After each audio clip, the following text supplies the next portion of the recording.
It's been interesting because what's happened is as people make a noise in the background, but hey, it's live internet things. Yes, that's what it is. It's been interesting touring the country and getting to see and hear a lot of people.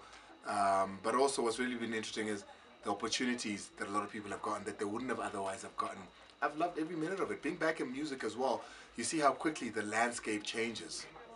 I don't think there is much of a juggle. You do your sports thing on the weekends, and when there is a game, and then you do the music thing. I don't think there's a juggle. I think it's like a teacher who teaches geography and English. Really, I don't think that person is juggling per se. They're just doing different genres of the same thing. At the end of the day, we're still doing broadcasting. We're still doing television.